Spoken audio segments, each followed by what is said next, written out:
বাংলাদেশ পুলিশের ১০২ সহকারী পুলিশ সুপারকে অতিরিক্ত পুলিশ সুপার পদে পদোন্নতি দেওয়া হয়েছে। বুধবার স্বরাষ্ট্র মন্ত্রণালয়ের এক প্রজ্ঞাপনে তাদের পদোন্নতি দেওয়া হয়।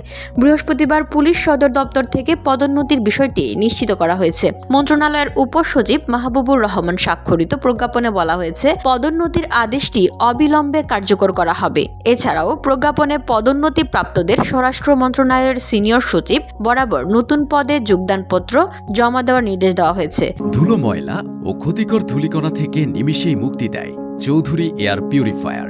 এর শক্তিশালী সাকশন ঘরের কোনায় কোনায় লুকিয়ে থাকা সকল ধুলা টেনে ফিল্টার করে এবং বের করে আনে নির্মল ও স্বাস্থ্যকর হাওয়া।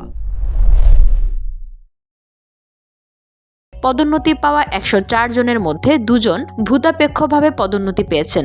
ওই কর্মকর্তাদ্বয় PRL বা অবসরকালীন পদোন্নতির তারিখ হতে বিধি মোতাবেক ভাতাদি প্রাপ্য হবেন বলেও প্রজ্ঞাপনে উল্লেখ করা হয়েছে। এদিকে ভোরে রাজধানীর 4টি থানা পরিদর্শন করেছেন স্বরাষ্ট্র উপদেষ্টা লেফটেন্যান্ট জেনারেল মোহাম্মদ জাহাঙ্গীর আলম চৌধুরী। এ সময় দায়িত্ব অবহেলা করায় গুলশান থানার এক উপপরিদর্শক একজন কনস্টেবলকে বরখাস্ত করা হয়েছে। রাজধানীর মিরপুর, দারুস আদাবর ও মুহাম্মদপুর থানা পরিদর্শন করেন তিনি। স্বরাষ্ট্র উপদেষ্টা বলেন, আইন শৃঙ্খলা বাহিনীর সদস্যরা ভোরের দিকে দায়িত্বে শিথিলতা দেখায়।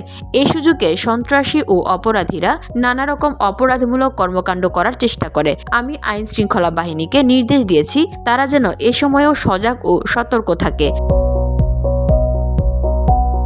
গুলশান থানায় দায়িত্বে অবহেলা করায় একজন SI ও একজন কনস্টেবলকে সাসপেন্ড করা হয়েছে। তিনি বলেন, জনগণ যাতে নির্বিঘ্নে ঘুমাতে পারে ও নির্ভয়ে চলাফেরা করতে হবে, আইন শৃঙ্খলা বাহিনীকে সেটা নিশ্চিত করতে হবে। আইন শৃঙ্খলা পরিস্থিতি মনিটরিং করার জন্য বাহিনীর পাশাপাশি মন্ত্রণালয়ের অফিসারদেরও দায়িত্ব দেওয়া হয়েছে। তাছাড়া ফোর্স ও টহলের সংখ্যা বাড়ানো হয়েছে। যারা আইন শৃঙ্খলা পরিস্থিতির অবনতি ঘটাচ্ছে তাদেরকে আইনের আওতায় নিয়ে আসা হবে। BOD Bangla news desk.